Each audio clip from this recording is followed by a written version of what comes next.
حبايبي عاملين ايه؟ يا رب تكونوا بخير وفي احسن حال. النهارده بامر الله هنعمل مع بعض كيكه الزبادي.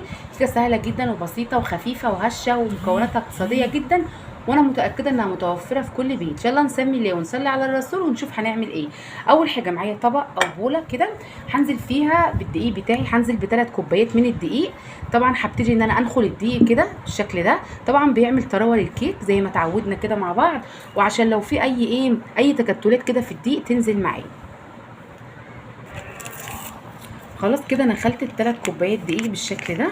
معايا بقى كيس كده من الكيك شيف او كيس من الباكنج باودر، اي حاجه عندك واشتغلي يا قمر. وطبعا بنخله برده كده بالشكل ده. خلاص انا كده جهزت المكونات الجافه. يلا بقى ايه بينا نشوف المكونات السايله ايه. طبعا في الخلاط كيكه ايه بغير ان هي اقتصاديه الا بجد، مفيش اي جهد فيها. كل حاجتك كده ومكوناتك جوه الخلاط وهتضربيه. معايا بقى 3 عبوات من الزبادي، سواء الزبادي البلدي او الزبادي المعلب، اي زبادي عندك واشتغل. انا نزلت كده ب3 عبوات من الزبادي و3 بيض. نزلت كده ب3 بيضات زي ما احنا شايفين، وهنزل عليهم بكوبايه من السكر. وطبعا حابه تزودي او تقللي سكر براحتك، بس المقادير اللي انا بقولها دي تمام وبتبقى مظبوطه. حابه تزودي خليها كوبايه ونص سكر. ودلوقتي هنزل بكوبايه من الزيت زي ما احنا شايفين. ودلوقتي هضيف كيسين من الفانيليا. بفتح بس كده الفانيليا يا جدعان. معايا كيسين كده من الفانيليا نزلت بيهم بالشكل ده كده، كيسين فانيليا. وهضيف طبعا رشه كده من الملح. هاخد بقى كل القمر ده اضربه في الخلاط وارجع لكم تاني.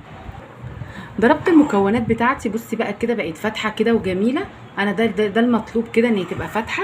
طبعا معايا بقى ال3 كوبايات دقيق مع الكيك شيف. ببتدي ان انا دلوقتي انزل بقى بالخليط بتاع النعناع. عدى وبتاع ربابوك يا جماعه عدى، وكله عدى في الفيديو. ببتدي ان انا انزل كده زي ما احنا شايفين، وطبعا بمضرب كده. وببتدي ان انا او بسباتيولا. وببتدي ان انا اخلي الدقيق يعني المواد الجافه تتشرب من المواد السايله بالطريقه دي لحد ما كل الدقيق يختفي معايا والكيك شيف يختفي بالشكل ده. بفضل اقلب بقى بالشكل ده كده زي ما احنا كده شايفين. بقلب فيها كويس جدا. بجد صينيه كيكه عسل كنت عاملاها الاسبوع اللي فات، عجبتني جدا وعجبت اللي في البيت، عشان كده قلت اجربها معاكم. وبفضل اقلب كده بالشكل اللي احنا شايفينه القمر ده. وهنشوفه دلوقتي ايه. بصي كده خلاص اهو، ما خدتش مني دقيقتين واحنا مع بعض، ما فصلتش الفيديو زي ما احنا شايفين كده. قلبت. القوام جميل، ريحه الزبادي مع الزيت مع الفانيليا في منتهى الجمال.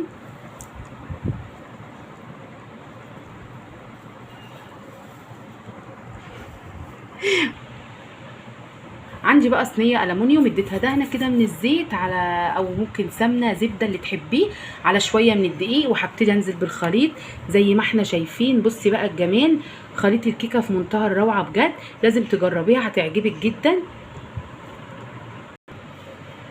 نزلت بالخليط بتاعي في الصينيه زي ما احنا شايفين. هديها كده بس. هدخلها الفرن على درجه حراره 200. هتقعد معايا نص ساعه ونشوفوها مع بعض.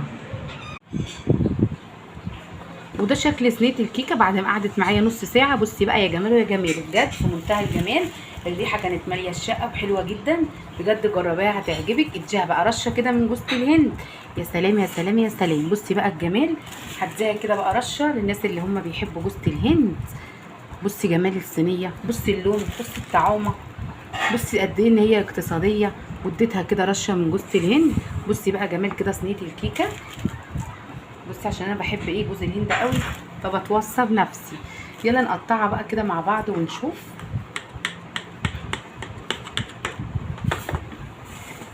بصي يعني بجد طراوه، يعني بتتقطع لوحدها. بصي السكينه ماشيه.